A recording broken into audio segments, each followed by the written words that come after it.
never heard that, but that's the origin of CAP. I'm going to look this up. I'm going to look. There's a principle that Right. we have to follow. Yeah. We have to have. Be true to yourself. You don't have. And when I came back, the place was a mess. So I knew I was missed. Steve in here now. It's incredible. I love it. Me That's too. good. Yeah. That's good. And applying the recovery out there.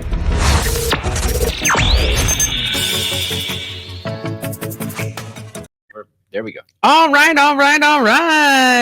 Welcome. Honesty here. I haven't been on here forever, it seems, Steve. It's been a little while. I know. That's all right. I'm a busy chick. So, Honesty Liller, CEO of McShin, alum of McShin from May 27, 2007. So, a long time ago, 17 and a half years ago now. And been employed here next month. January 1st will be 17 years. So Recovery rocks. I've been here a long time. I am an official old timer for show. But I have a cute little sweater on, so I try to keep it young and fresh around here. I am Opposite of me. I am so excited about this podcast. I have my friend Kelley here. Hey. We don't know what we're talking about. We're going to talk about a bunch of things. I don't have any agenda here. So we're going to talk about life and recovery and what that means to us and being females in recovery and women leaders and all that stuff. So Kelley, welcome to Get in the Herd podcast. I know you've been on here before with your husband. Her husband is Jesse Wasaki, our COO. Just throwing it out there. Lucky me. Get that out of the way. So I know you're all going to log off right now. No, I'm just kidding. Oh, no. No, I'm kidding. We love Jesse. So I guess just tell me a little bit about yourself. How'd you find McShin? What was life before you found this awesome organization? Yeah. So thanks for having me, everybody. It's good to be back. Yeah. McShin is where I got clean almost 8.5 years ago. I was a full-blown meth addict, and I was living in New Jersey above a bar. And one day I fell to my knees, asked for help, and my parents, who are both in recovery, one's Al-Anon, one's AA, and they came and picked me up, and we were in New Hampshire at a respite home, and McShin worked a lot with this respite home, or the people that work there. It's now Hope for New Hampshire, but it used to be called Amber's Place. And they had connections with John Shinholzer down here. And once I found out that I could come to Virginia, I was like, heck yeah, I want to get out of New Hampshire. And I got on a plane and came to McShin. And then the rest is really history. But this place saved my life. It was the best experience of my life. The best year of my recovery, by far. Yeah. I know, living in a recovery house, I was 26. How old were you when you got here? 36, which... The cool part about that, though, is I felt like I was 16. Yeah, it was really weird. Yeah, living in a house with women and then, like trying to be friends and like having actually women friends because I didn't have like all of my friends were guys, so-called friends. And like I never thought I would stay here for 5 months, but you stayed a year. So that's a long time to live in a recovery house. Well, I stayed 7 months. I didn't stay a full year, but it was still, still a long time. But when I came here, I said I was never leaving. Yeah. My plan, everyone was like 30 days, 60 days. I'm like, I'm staying here the rest of my life. Yeah. I'm not going anywhere because I was so scared. Yeah. And living with, I was friends with women before, so that wasn't really my experience. I was friends with guys. I was friends with everybody. I was always a social butterfly. That was never a thing for me. But I just remember feeling 16 in New York house. That was the house that I lived in. Still have that one. And the girls were all like 21 to 24 years old. And I'm 36. Like my first sponsor was 21 years old. Oh, wow. Like I just had this mindset of like anyone that had more clean time with me, I like looked up to. And I just felt like everyone was older than I was. I remember sitting in the back of the drug buggy or whatever we call it.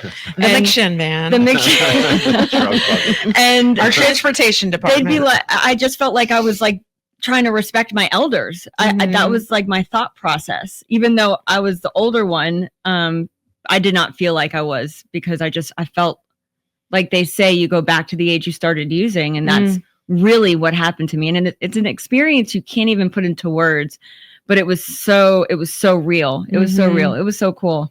But living in the recovery house I remember thinking I'm gonna miss this time. Mhm. I don't know what gave me that ability to think that way, but it helped me get through, and it helped me help others get through that time period, because everyone hated it. No one really loved it. Don't stop. I'm good. But I loved the early recovery life. I think I loved that there was a solution. I loved getting direction on what I needed to do. I was obsessed with doing the steps. I was excited to work with the sponsor. I was like, go to meetings, like, heck yeah. And I mean, I did work. I was a landscaper, which was, that was awesome. I mean, it sucked in the wintertime, but I still loved it. I was so. Didn't you work for Charles? Okay. Charles, and I worked I for haven't seen him forever. Alexis. Yep, I remember that. I forget the name of their business, but I was so lucky. Mm-hmm. It was so good. Yeah, I feel you. I mean, I did the same. You know, I did landscaping for Daniel Payne. I was the only cool. person. I didn't know that. Yeah, I was the only person to make sure. So we had 3 houses back then when I got here 100 years ago. We only had 1 female house, and like no one in McShin had a driver's license. So I had to get up at 5 in the morning, take the guys' work so they can paint and everything. And then Daniel hired me like after that first week or so. So I was painting houses. John actually taught me, and Kelly G. Across the road there how to paint houses. She spilled a whole thing of can, a whole can of paint in the customer's yard. Now, John evolved over the years, but imagine 17 years ago, I will never forget that day. It was not fun. For me, it was fun because I didn't do it. So, but like, I did all of it, pulled weeds around here. You know, they didn't really have scholarships and stuff back in the day, and I had to pay the bed fee, which we probably called it something different back then. So I cleaned houses, I painted houses, I did so much landscaping, but Daniel took a chance on me, and then I was a nanny for his son. So like I would babysit all the time when Jack was 1, and like I couldn't even take care of Destiny. So it was like a full circle of like recovery. Like they really taught me, specifically Daniel McKenzie, like what recovery was about is like giving chances on individuals that have substance use disorder. And like, that's what we have done here all these years. And my husband does with his small businesses. He hires the men from McShin. So it's really cool. Great. Yeah, to see the complete thing. But I remember, man, I used to bitch every single day living in McShin, like just like the rules, but we didn't have as many. It was wild back then. We didn't have as many, like, but it was like, I didn't understand how to feel and live without drugs. Like I started using when I was 12 and then heroin when I was 17. So like after I had Destiny at 21, I still kept using until I found McShin at 26. So I didn't understand how to be a mom, and the shame and guilt that comes with that is another whole podcast. I don't even want to, I mean, I'm good people, but it's just like this, it was a lot. It was heavy. 12 steps saved my life. Like I wouldn't be alive without it. Going to meetings and like having girlfriends like Rach, Carol, Brenda, like from the jump, because there was no female staff here. So like John's wife and everyone just kind of adopted me. And then it's like, I just always say I would never, I'm eventually going to drink. Like I'm going to do something, you know, living in a recovery house. Fine. I moved out. Got Destiny back. That was so hard. And then I started working here. So it's like being in this environment, that peer-to-peer directed environment. I mean, I've been through a lot here and elsewhere, but that recovery house, peer-to-peer connection, I wouldn't be alive if it wasn't for it. And it was fun. I mean, it wasn't fun when girls stole my food and stuff. That sucked. And I was not happy about that because I was on food stamps and everything when I had nothing. Nothing when I came here. I had 2 big garbage bags of clothes, the black bags, and a Jeep on a car title loan. So I had to hide it behind Smith House every night because my mama slipped up and told, you know, when they call around and like look for like your family members' emergency contact, she told them where I lived. So I had to hide it behind the house every night, and then eventually paid that off. But anyway, just for all you out there that don't know some of that story, like I'm CEO. Yeah, woo, boss. But it was rough for a long time too. And like understanding, like being a woman, and then Adam and I got back together, which I met in rehab. And then I've only been with Tim my whole recovery. So it's like, it was just wild in the beginning, like trying to figure out like how to love myself let alone let other human beings take care of me and love me. It was very hard. It took me a long time to forgive myself of the stuff I did to Destiny. But anyway, so just bottom line is in early recovery specifically, that's why around here they're like, what? We got to do what? I was like, y'all don't want me to tell you what I had to do, for my recovery early on, on Medicaid, food stamps, pulling weeds outside, smoking my cigs, all of that stuff. So I get it. Like, I completely understand it. So Love you, John. Yeah. And it's been great. It's been a great ride here at McShin. And now look at us now. Like, we have 15 houses, women and children. Like, our budget is the biggest we've ever had in existence. Jail programs, podcasts. Like, we do a lot. Like, just living in Smith that was the first house I signed for as CEO to own it. So that was That's really so cool. I know. And one of my best friends in the world still, Kelley G, was my roommate. So I still talk to her every couple days. So it's really cool to be able to come into recovery and like build relationships with women, because my story is different. I just didn't have a lot of women friends. I didn't really have a lot of friends. I just had people that I used with and had sex with so I could get drugs. So it was just I had a very rough childhood in life. But anyway, I wrote a book about it. You can read it. I don't want to go down that road. So moving out of the recovery house, and you're still like active in recovery after that. So then where did life take you after that? It's the whole process has been me trying to trust what God puts in front of me. Like, I truly believe God gives you what you can handle.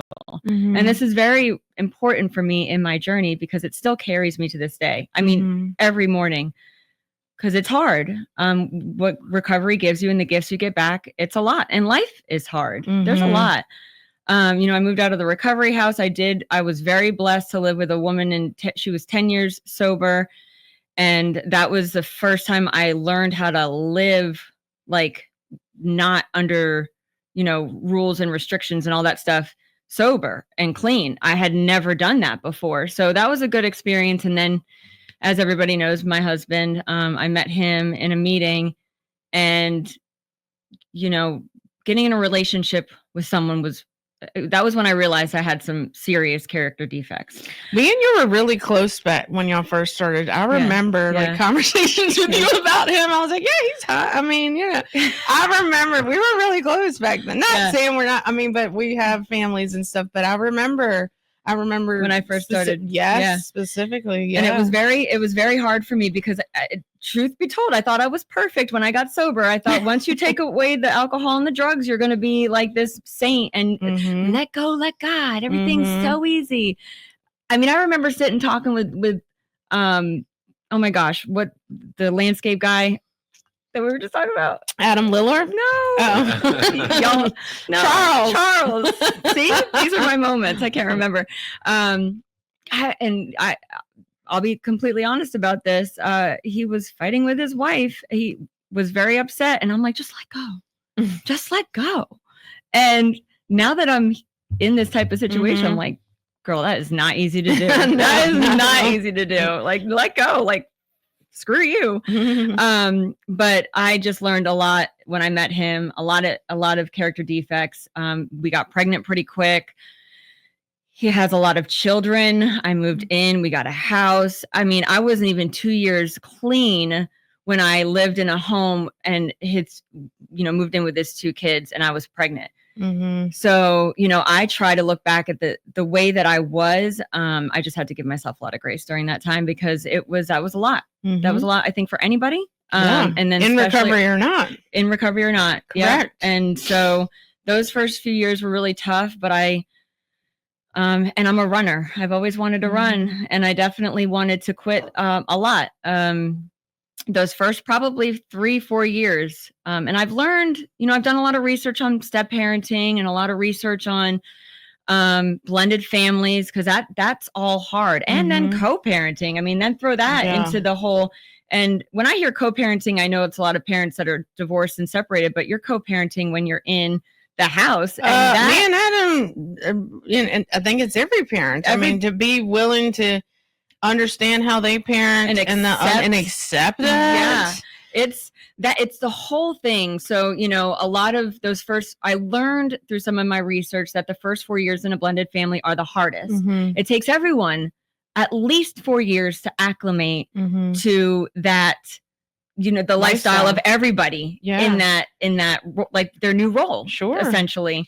So and once it got easier a little bit and the relationships were developed and we got a little more comfortable with each other, Mm-hmm. then it just started to get better. Now it's still hard, and step parenting isn't easy. Mm-hmm. That's probably the hardest thing I have to do in my life to this day. Because they're never going to be my own children. Mm-hmm. You know, they have a mom and they love their mom. And I probably shouldn't say this, but I do all the motherly things all the time, every day. So that's probably the hardest thing I do. But the journey, again, going back to trusting God and putting what he's given me and knowing that I can handle that. I know that this has all forced me to become a better woman. Mm-hmm. I have allowed myself, or I should say I've had the courage to take the steps to take new employment and better opportunities to provide for the family. Mm-hmm. You know, sometimes I want the simple life. Mm-hmm. I mean, believe it or not, I like to be simple. And I love simple. Yeah. Well, we are not simple. Yeah. I learned that when I decluttered our house. I'm like, oh my God, oh my gosh, I've got way too much stuff. We have nothing. I get rid of everything. Yeah, no. And bring it to McShin. But I don't have that many kids. I've got 2 kids and 2 dogs and a husband. Well, it's just, you know, but I'm sacrificing, and I know that God, I feel like I'm doing God's work in a sense, and I'm not graceful about it always at all. I mean, last night I was a mess. For example, yesterday morning I was dancing with my daughter. Everything looked great. And then last night I'm like, I hate everybody. I hate everything. I am laying in my bed and it's 6 o'clock at night. I don't care. So I did make dinner. Yeah. But found out that my husband already fed the kids. He didn't want to tell me. So yeah, low key mad about that. But well, he knows now. He knows. No, this is edited. This is gonna be a week later after y'all make up. No, we're good. No, we're good. I know. But you know, it's just all I'm just glad that I don't, you know, the option isn't to use. The option isn't to drink. The option, that's not even close to the forefront of my mind anymore. And that is a freaking miracle. I mean, it's just so wild. We host Thanksgiving at our house while we're selling our house. I have 2 showings today that I got to go clean the house for. And I've got a turkey sitting in my fridge that no one's probably going to eat. Yeah. And my husband's vegetarian, you know, and it's all good though. It's all good. Well, and I think these are the gifts. Like, you know, I used to hear all the time, like, you know, be careful what you wish for and pray for and everything. And it's like, I never dreamed of having a life that I have now. Like, even just like the small stuff of like communicating with a partner that's your best friend. So like being able to have, like, me and Adam been together like 19 years or something, a long time. We've been through a lot. Read my book. But like the past 5 years are the best years of our whole, like 4 or 5 years of our whole entire relationship, because it took us years to really communicate, and not just your everyday, hey, are you taking Destiny to here, Wyatt here, blah, blah, blah, but like talk about our feelings. And like, he is a West Virginia man. Like it is different for him to talk about his feelings. He was raised a different way. I was raised a different way, but also I was never really raised because I started using drugs when I was 12. So my brain never really fully developed. But the communication with him and being able to do stuff like that, like last night? Same. Like I'll get in these, my life is awesome and great. And like, I want to run around Christmas trees and woo. And then it's like, and I go in my room, especially like I don't watch the news. It's not allowed in my whole membrane because it just gives me anxiety. So I'll go in my bedroom because we have a tiny little house, and I'll go in my bedroom and watch Christmas movies. I've been watching those for like 2 months now. So there's so many. There's so freaking many. Like when you watch one, then it has like 8 recommendations at the bottom. I said, this is my life. Like, this is everything. So I watched the cheesiest Christmas movies ever. You already know what's going to happen, but they make me laugh. They make me smile. I have no anxiety. I don't have any stress while watching them. So that's just me. That's something that I personally love to do. But like, we still get in these situations in our home. Like Wyatt said, well, I've heard him cuss once, so he's 15, but yesterday he said something. Wait, hold up. You've only heard him cuss once ever? Wow, that's- Twice. I have a 6-year-old that curses.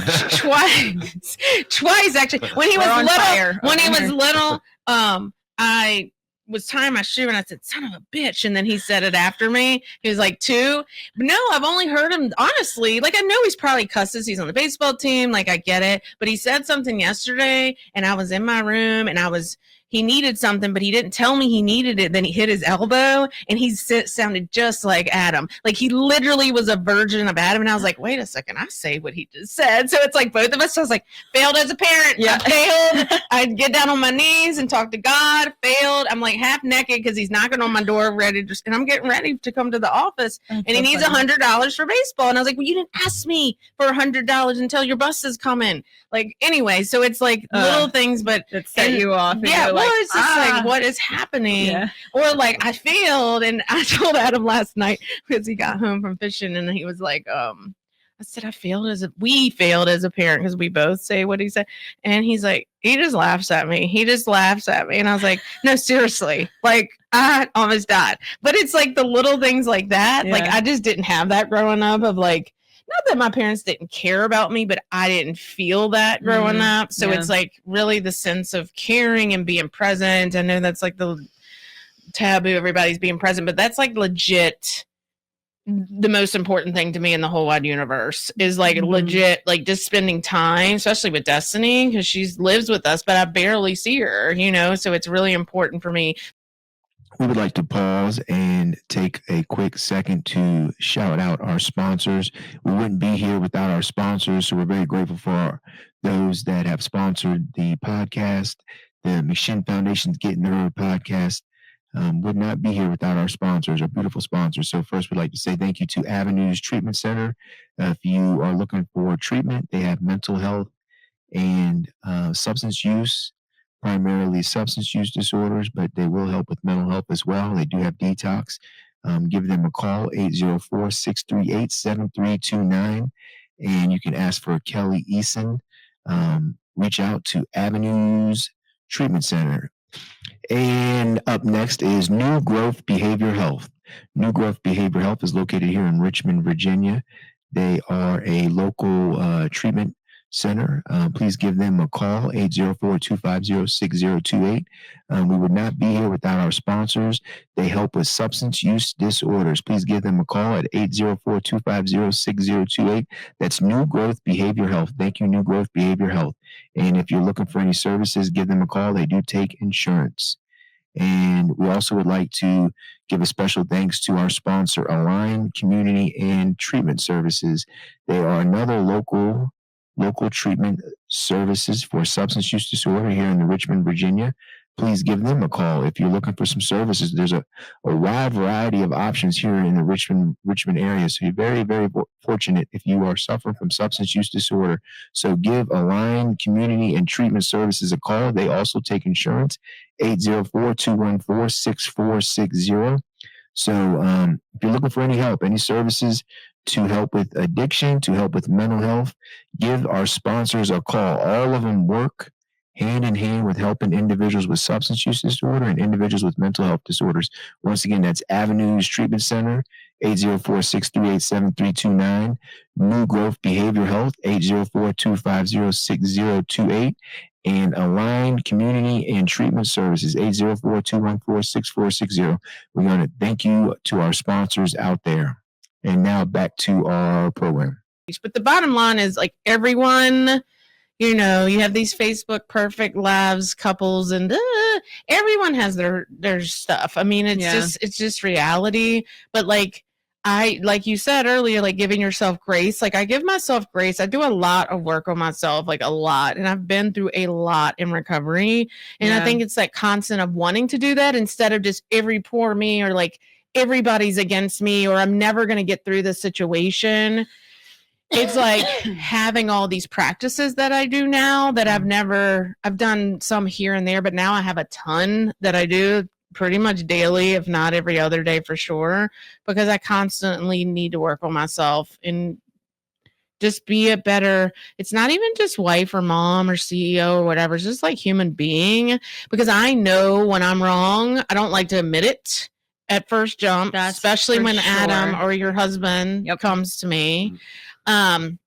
But I do, like, me and Cricket were just talking, and I'm like, I know I know he's right, but right here in this second, I'm not going to tell him he's right. Let me just let him keep talking, and then I just sit there, and then I get lower and lower. I'm like, okay, I'll do that, like, or whatever. So it's like, it's just, I don't believe in perfect human beings. Like, I just feel like we all have to, like, continue to work on, and like the blended family. Like, I've seen y'all's journey. Obviously, he works here, so Sorry, I've guys. been a part of his life. Do you know water? Is that water? Yeah. Take a sip. Anyway, I'm just saying, I don't know what I'm saying, Steve, but I'm just saying, like, we all go through stuff, and I think it's like the biggest part is giving yourself grace. That's what I've learned, like forgiving myself, but also I'm reading this Buddhist book right now that I love. So it's like 52 stories to save your life. It's called the Zen Monkey something. So it's just a small book, and it's like all of the lessons that I'm learning is just like, I really want to add all of that to my life, because you work in the addiction field, like, life isn't promised today. Like, anything can happen to any of us. So it's really like, that's where I try. I don't always want to. I want to tell anyone to F off and go in my bedroom and watch Christmas movies. But then when I'm sitting in there, I don't know about you, but when I'm sitting in there, like, if I'm in a bad mood or something happens here or whatever, it's like when I'm sitting in there, like, look around. Like, it takes me a minute, but look around and see what your life is right now, bitch. Yeah. Like, sit, just think about others that are in different situations in the world right now. And I'm like, okay, God. Well, do you want to hear a God moment about that? Like, so my car's been acting up a little bit. Oh, no. First class problems, though. Yeah. I mean, I can fix it. I can pay for it. Like, I have a great mechanic. I've got a couple, actually. I mean, I'm all good. But I was at VCU Hospital on Saturday, and I was in the parking garage. I don't know if anyone's familiar with that parking deck, but it's very tight. And I have so much anxiety. I'll drive around for 2 hours to find another spot. So I was visiting a client at the hospital, and I was coming out in the garage, and there was these two women that were just screaming at each other, and I'm just like trying to, kind of, no eye contact. Not pay attention. Like, excuse me, miss. Excuse me, miss. And I'm like, they were asking you? They asked me if I could back out their car for them. Oh, I would be the wrong one to do that. And I'm a good driver. I can't. Contrary to what my husband likes to say, my husband cannot drive. I don't care what anyone says. Adam scares me.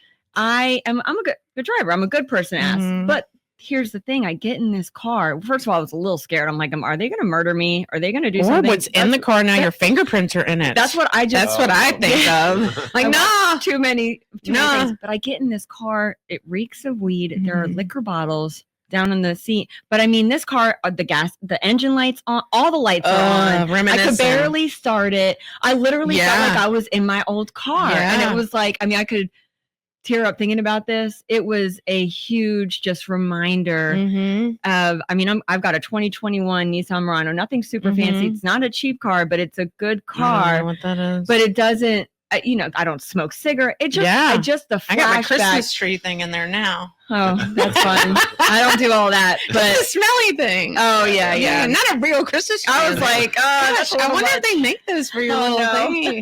I'm looking today, but anyway, it was just a reminder. I'm like, I've come so far, but I don't need that to remind me, because sometimes I do. I just look at my house or look in my room or wake up and I'm like, oh, I get to roll out and go into my garage and work out or do an ice bath, or I don't do the sauna very much, actually, ever, but I could if I wanted to, like, I'm like, it's just the gratitude. But yeah, it was a God moment there. I'm like, just. Did you wipe your fingerprints off? No, I did not, but I did get the car out, and they were, I told you, Ma, I knew you could have done that. But anyway, yeah, it was a reality check a little bit. you Yeah. know?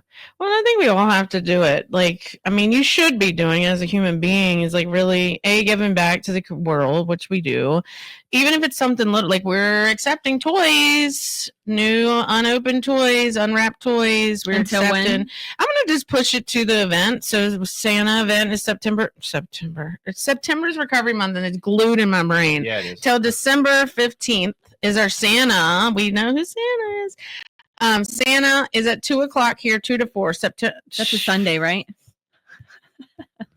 December 15th. December. Yes, no, yeah, it's a Sunday. It's whatever Jesse. Yeah, he picked the day. So, December 15th. But yeah, so we got a lot of toys. I need so much more. My goal is to have every participant attend and get one toy for each of their kids. Oh, So that's last cool. year it was just enough, well, all the kids that attended last year, they got like 10 toys apiece because it wasn't as many kids coming. But this year there's businesses helping me and like a bunch of different other places. So we're trying to get as many toys and I'm going to keep promoting it with our houses for them to come, even if they don't have like a lot of our, like they live in different states, but like you come, have a cookie and get a toy for your kids. So that is my goal, is to make it even bigger. But anyway, giving back to the community, paying your bills, like, the little things that I know I took for granted. I was in so much debt when I moved into McShin. It was wild, but now my credit's pretty radical, but I've worked really hard. Nothing's been given to me. I've had to work my butt off, like really be, a female leader, in the household and outside of the household. Like all of that stuff is like growing pains too but also I have substance use disorder and mental health disorders. So I know I have some other stuff going on that I have to go to therapy, do my ice baths, work out. Like I do all of that stuff too. It's just important to like constantly do that. I know we're in the month of November. I wanted to join your challenge, but I meant to text you. I was like, maybe I'm off of social media. So, which has actually been pretty awesome. Well, that's me next month. Once these It's daily been things, so crazy. I love being off. I know. social Good media. for you for doing that. So I know a lot of people enjoy that. So I want to thank you. Like spreading hope and love in the world in general. Well, Yeah. I post it and then I'm like, I'm not gonna go anymore. I know. That's these people living in my house. Yeah. Get out of my house. My husband's probably like, I tell my husband, I'm on that deed. yeah. What are you talking about? I'm on that title.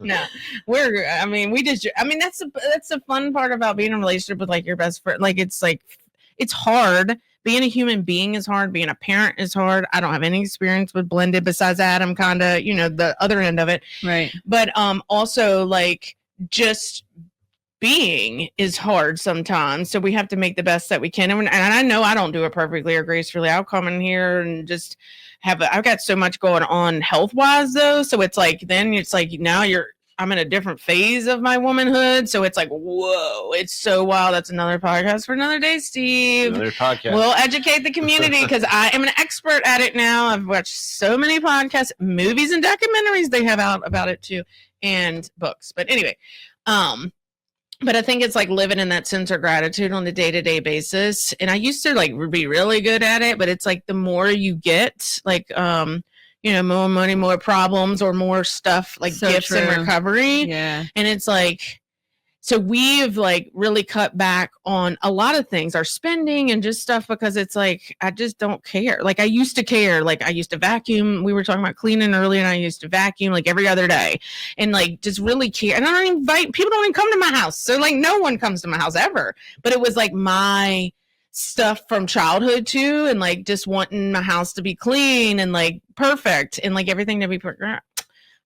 My house, and just like little things like that is like Baby steps. letting go. Yeah. Like letting go and just living life like it is and not have to control everything. Like Mhm. that's the biggest thing for me is like working on like my control stuff because I want to control. And I was actually talking to your husband the other day because he's such a great co-worker. He's the best. I can't even explain how much he saved my life. He doesn't save my life. Well, he does me. He definitely does me. Not that I want to use, but just like my sanity. He's just, I don't know. I can't explain the beauty that he's brought to my life. Yeah. But like I was talking to him the other day about like my fears and insecurity as being a leader. John is step down. Like this is the first time McShin has, I mean, Yeah. even though I've been a leader for years with John, but it's like this year I had a hysterectomy last October. Like, so it's just been a very hard year mentally for me and physically, which is usually one of the other. Anyway, so he like, I can't say enough about how he supports me and this organization. But anyway, that's enough for you, Jose. That's all you get.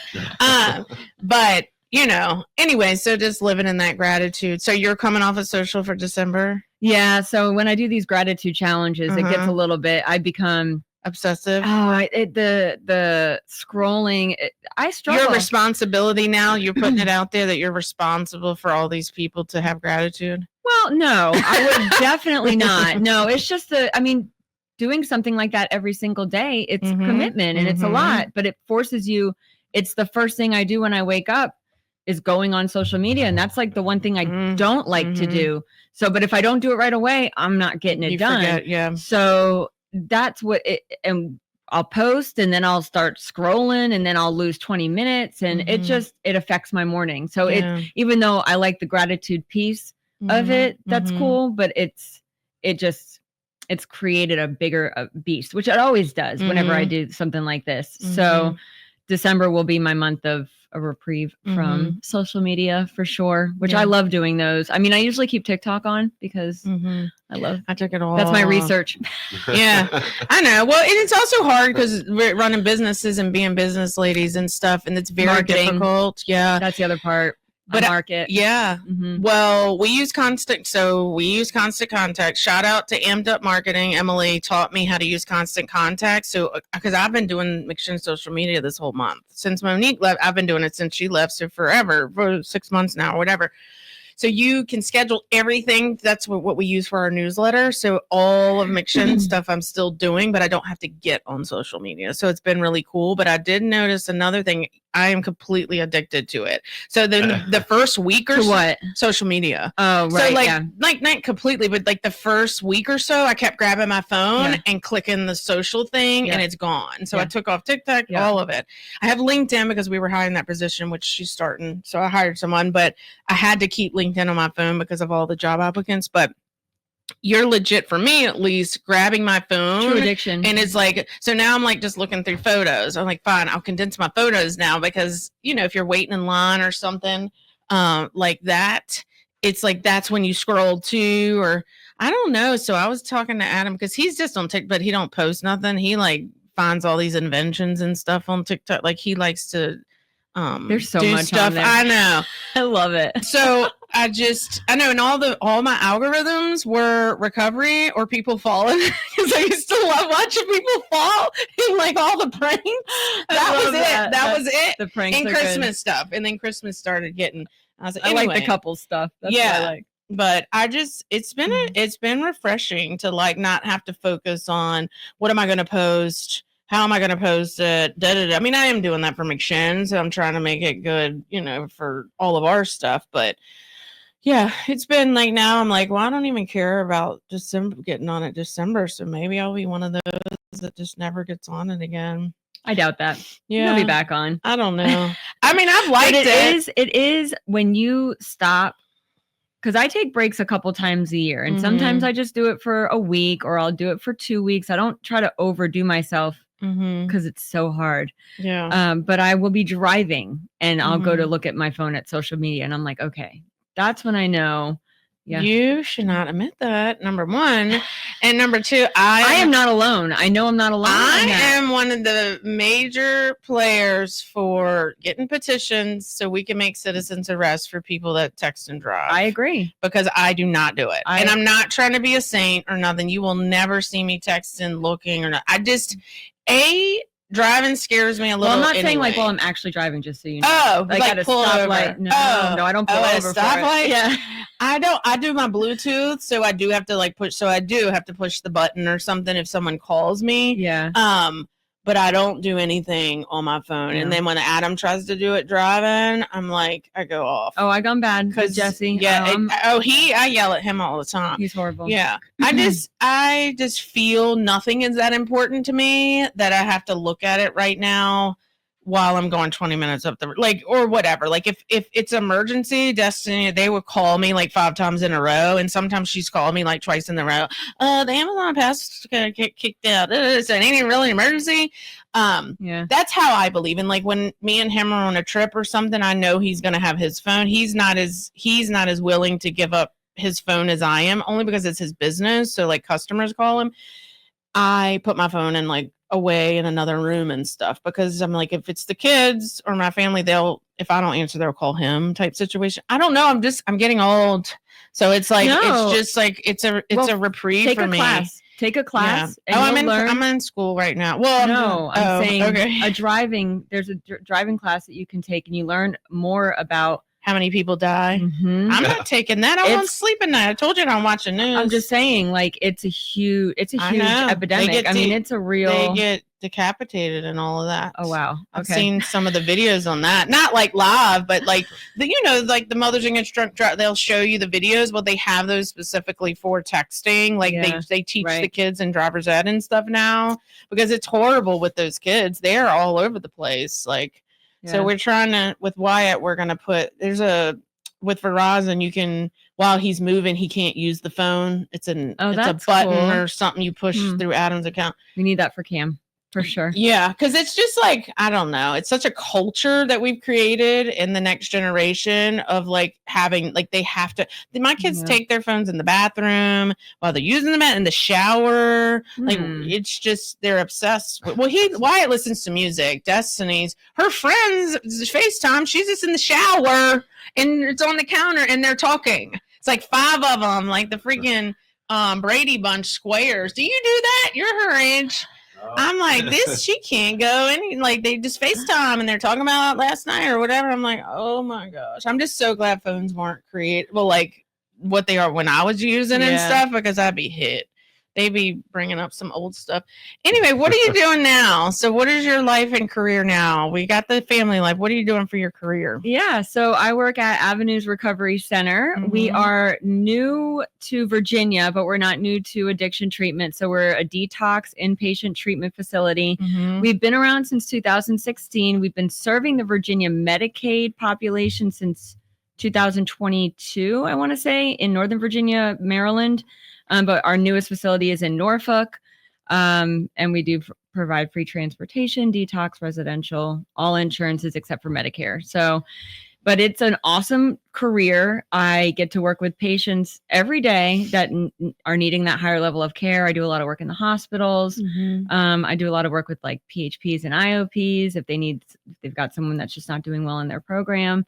So it's a pretty cool job, and Avenues is a pretty good option. They've got some good programming in there. So my brother went there. He had a really good experience. So I feel pretty confident about sending people there. Mm-hmm. Yeah. You really seem to love it. You're bebopping around. You're good at that though. Like you're good at like making friends and like, making people feel loved. And I know it's not just fake social media with you, because I know you, and it's really cool to be able to like, you're always doing something. I'm like, I can't even go from here to there without having a panic attack. Like she's a bebopping all around. Yeah. But I guess that's part of your job. It's part of my job. I mean, and sometimes it's easier than others. Sometimes I struggle. Sometimes it's, but there's a lot of connection for me there. And I think that's what I love more than anything. Yeah. I'm always meeting people, always making new friends and building relationships. So, and helping people.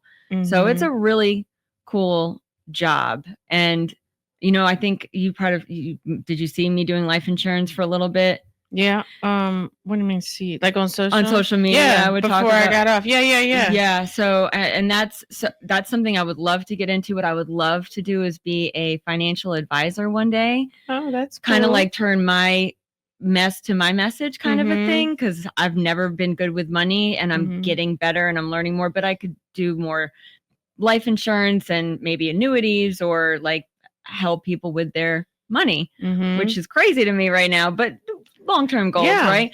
But it's a hard thing for me to think about getting out of this field because I really do love what I do. So I just don't know what the future is going to hold with that, but I do. I mean, Avenues is great. I love it. It's definitely for a while, for sure. Yeah, a guy named Hunter met me yesterday. You sent to Charlie? me. Yeah, Mental Charlie Health. Yeah, Charlie Health. he's sweet. He is yeah, so he's sweet. super- he was very nice, and he lives right down the road, like literally. Oh, I didn't know he was that close. Mm-hmm. Huh. So I invite him to all of our events. Obviously, I think their team or something's going to get a bunch of toys and spread that Oh. word. His best friend met her soon to be husband while he lived in McShin.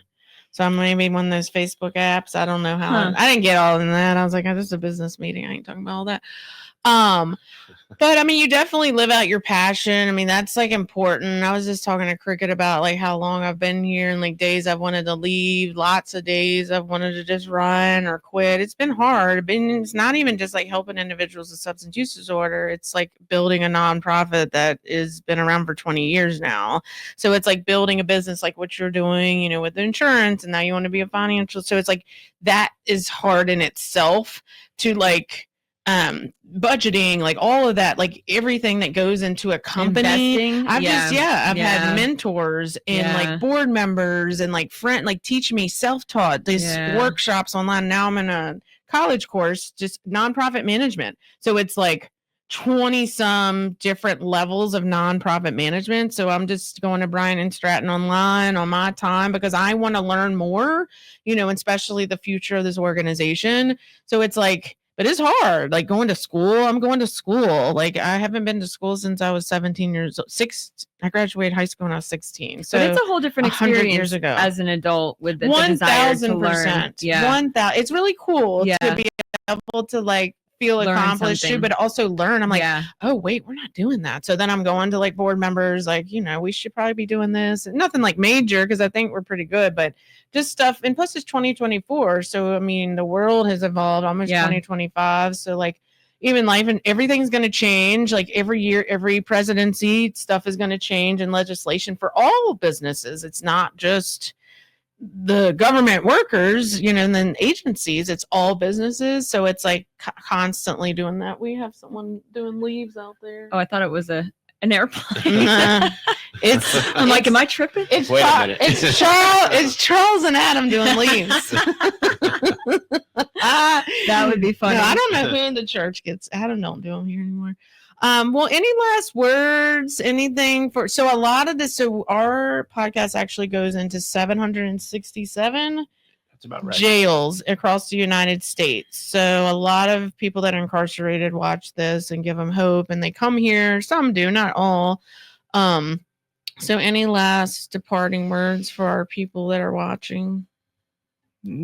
One day at a time. That's Yeah. it. I don't know. One day, one moment, one breath at a time. You got this. I don't know. It's a better life for sure. I don't miss that life at all. I don't at all. So that's it. Not even a little bit. Not Yeah. even a little bit. I don't even a little bit. I was nasty when I came. I was just everything. And Not I'm- even just physically, just mentally, and just exhausted. And I hated myself for a long time, even in recovery. So, but I've worked through all that. Yeah, and I think it's just so awesome when you're sober and clean and free from, you know, for me, it's clean from all substances. It gives me the opportunity, even if I'm not perfect, which we, like you said, like as humans, we're not perfect. Like that's how it is. That's how life is. I feel like I have way more of a chance of, you know, being better and doing better without having that in my life. And it just gives me so much, like, at least I didn't do that today. At least I didn't drink. At least I didn't affect anyone in that way. I mean, I still have my self-centered mannerisms sometimes, but I that awareness, and I just feel like I have another chance every day if I don't do that. So You can back out your own car. yeah. Yeah. I can barely do that. I can't park good, and I cannot parallel park good. So I'll circle a block in a heartbeat before I have to parallel park. Okay, well, thank you for your time. You know, Thank I you. love you. I'm so I love proud you of too. you, and your life is beautiful. So thank you for visiting Getting the Herd podcast. Follow us while you're on YouTube, like our page or subscribe it, and we will see you next time. Thank you. Bye. Bye.